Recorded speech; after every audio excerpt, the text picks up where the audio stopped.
Hello everybody, so back once again with another video. So I think I said in the last video that I was going to do a ranking of Michael Haneke films. I'm also going to do one of Lars von Trier, I don't know how you say it, and David Lynch, but this is the one I got the least of, so I thought I'll do this first and it won't be too long a video. Um, yeah, so I got this box set, comes with three films, taken them out to rank them accordingly.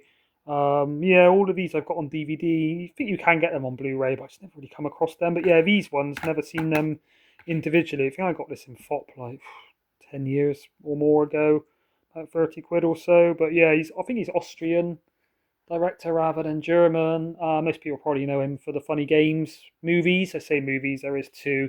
It's the original foreign language, pretty sure it's spoken Austrian, and then the English language, I think it's American kind of remake with Naomi Watts. But we'll get to them when we come to them.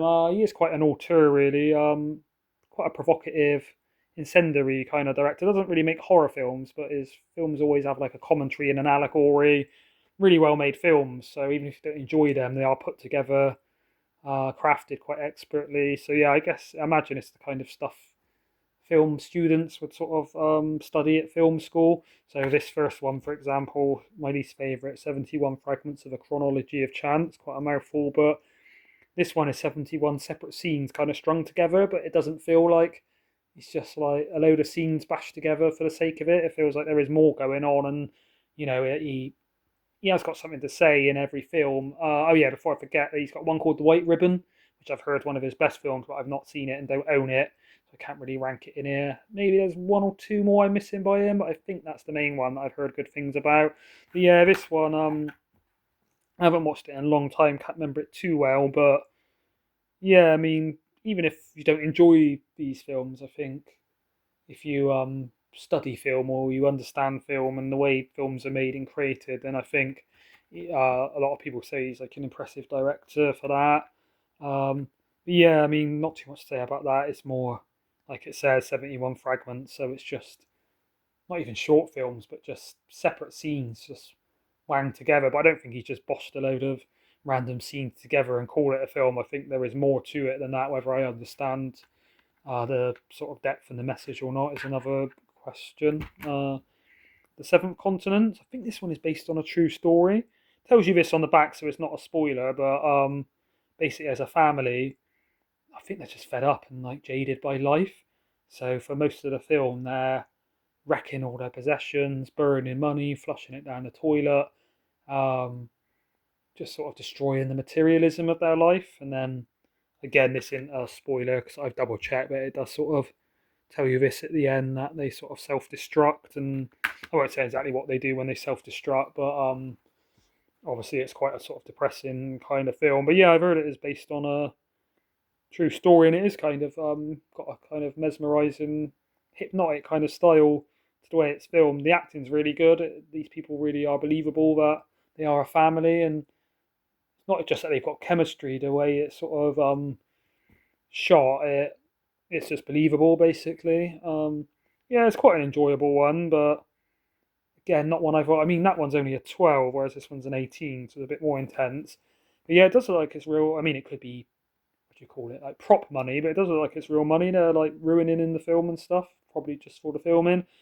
Yeah, I think these three in the box are quite early Michael Haneke films, but one of them is a bit higher up the list. I do prefer it to the others. Then you've got Funny Games. So this is the American remake. It's basically shot for shot of the original, so it's not that I don't like the script or the way it plays out. It's just I think Naomi Watts and Tim Roth are really good as like the what do you call them, like the innocent family. But I think the guys that play Peter and Paul, they're good in it, but they're just not as good as the ones in the original, which we'll get to higher up the list. But yeah, it's quite disturbing this one. Might take some people out. There's a bit in both versions of Funny Games where it does break the fourth wall, and the villains kind of turn around and talk to the camera, kind of knowingly, a bit like Deadpool kind of style. Um, won't go into spoilers of what happens, but yeah, it's quite sort of mean spirited. Uh, it's kind of a home invasion. This isn't a spoiler again. Just tell you this on the blurb or whatever you call it. But yeah, it's kind of a home invasion movie basically. Quite subtle parts of it, and not really gory or anything. But well, there's a few scenes. Yeah, I won't. It's kind of hard to speak about that. I'm sure most people have seen this. But yeah, this is probably his most mainstream kind of well-known film. Next, you've got Time of the Wolf. So this is a kind of apocalypse film, I guess you would call it. Um, so is it got Catherine Isabel Huppert, which is in another one we'll see. Beatrice Dahl, I think that's how you pronounce it. She's in Lux Eternae by Gaspar Noé and Inside. She plays like the villain woman, that's the home invader. Yeah, she's a really good actress. Haven't seen this. A lot of these I haven't watched in like a decade or so, to be fair. But some, as you can see higher up the list, I do remember a lot more. But yeah, I can remember it's quite depressing. Yeah, like a different kind of take really on what do you call it?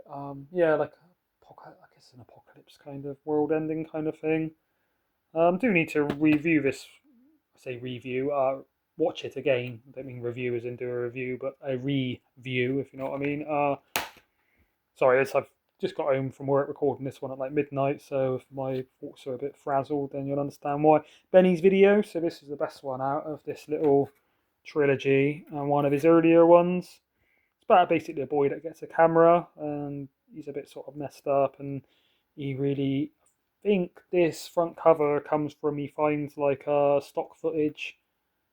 What would you call it? Like educational video of someone like slaughtering a pig, because he's like a messed up kid. It really, whereas most people would, maybe watch it for the shock value once or hate seeing an animal abused. He likes it, and once he gets his own camera, he wants to start making his own violence. That's all I'm going to say. But I think the guy in this, I think we can see him on the back. Yeah, he's quite young when he's in this, but a really good actor. I'm not sure if it's the same guy in the um, version of Funny Games we're going to come to in a second. I'll have to double check. So, what's the guy's name? Plays it. I'm guessing it's Arno Frisch. I guess how you pronounce it. We'll have a look when we get to. And again, yeah, this was one of the first film I'd seen by him. Really, bought that box set and watched this one first because years ago I was seeking out like a lot of not just disturbing films, but weird films, intense film. Just films that are kind of powerful, leave their mark on the audience. Obviously, came across like certain infamous ones like Sallow and 120 Days of Sodom, whatever you call it, Cannibal Holocaust. Um, More sort of some mainstream ones, I guess, like Hostel, I Spit on Your Grave. But yeah, this one a lot of people said was like disturbing in a more subtle way. So that's the sort of first time I heard of Michael Haneke's name and started buying a lot of his films and that to watch. But yeah, I'd say that's the best one out of his earlier ones. Then you've got the original Funny Games. So yeah, basically shot for shot, kind of same as the remake. I think it's got all the same story, all the same action, the same like script, but it's just translated for Western audiences. But like I say, the reason I prefer this is because the two villains, Peter and Paul, um, I think they're played by better actors, but I don't know. They just seem to work better than they do in the American. Let's see if it is. What's he called? Arna Frisch, I think. Can't actually read it on there. It's very small. Starring Suzanne. Yeah, yeah. I don't know if you can see that. If I zoom in and try and get it to focus. Starring Aaron Frisch. Yeah, so it's the same kid from Benny's video. Once he grows up a bit, he's probably the best guy in it. Best actor out of all of them. Yeah, for some reason, even though it's foreign language, you think it could be a bit more. What's the word? Harder to sort of get into than when it's spoken in your mother tongue language, so to speak. This one I found a bit more sort of disturbing, a bit more powerful and haunting than the remake. Maybe because I've seen this one first, so you know what's going to happen in the remake. Probably both worth seeing, but yeah, sort of.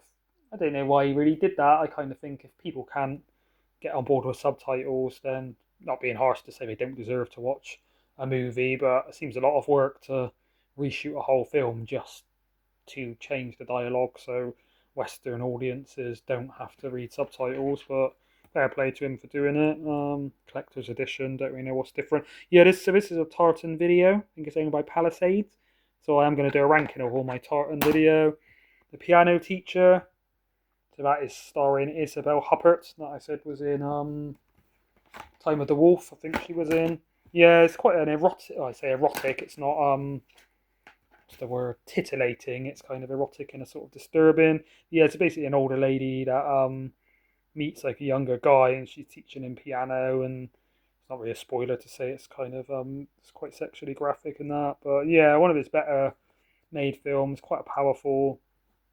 And I'd heard of this one before I started watching the Haneke film, but I just didn't know it was by him or who he was, sort of thing. So I started looking into on IMDb to his like filmography. I think that was maybe the second one I got after the Michael Haneke trilogy box set. Yeah, some girl I used to go out with years ago, well, woman should I say, used to really like this film. I think I bought her this for her birthday, along with Breaking the Waves by Lars von Trier.